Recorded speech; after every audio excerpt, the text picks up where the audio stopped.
नमस्कार, स्वागत आहे तुमचे आमच्या चॅनेलमध्ये। आवाज महामुंबईचा, शोध बातमीचा, कौल मनाचा। चला तर मग आमचे चॅनेल शेअर करा, लाईक करा आणि सबस्क्राइब करा। धन्यवाद। आकारी पड जमिनी मूळ खातेदारांना परत केल्या जाणार।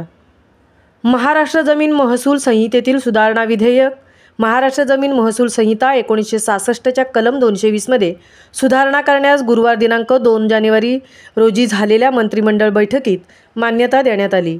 बैठकीच्या अध्यक्षस्थानी मुख्यमंत्री देवेंद्र फडणवीस होते। या सुधारणांमुळे शासकीय थकबाकीपोटी लिलाव होऊन सरकार जमा झालेल्या सुमारे 4849 एकर आकारी पडजमिनी शेतकऱ्यांना परत दिल्या जाणार आहेत। त्यामुळे छोट्या आणि अल्पभूधारक शेतकऱ्यांना दिलासा मिळणार आहे। याबाबतचे सुधारणा विधेयक मांडण्यास मंजुरी देण्यात आली। तागाई किंवा तत्सम थकबाकी न भरल्याने महाराष्ट्र जमीन महसूल संहिता 1966च्या कलम 220 नुसार अशा जमिनींचा लिलाव होऊन त्या आकारी पड म्हणून शासन जमा करण्यात येतात। अशा जमिनी थकबाकीची देय रक्कम आणि त्यावरील व्याज 12 वर्षाच्या आत भरणा केल्यास मूळ खातेदारांना परत करण्याची तरतूद कायद्यात आहे। तथापि 12 वर्षाचा कालावधी पूर्ण झाल्यावर अशा जमिनी मूळ मालकांना परत करण्याची तरतूद नव्हती।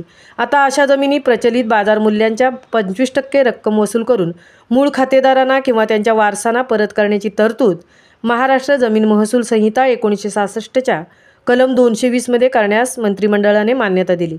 तसे विधेयक विधानमंडळाच्या आगामी अधिवेशनात सादर करण्यात येणार आहे। आवाज महामुंबईचा चॅनेलसाठी संजय खांबेटनसह तृप्ती भोईर, म्हसळा।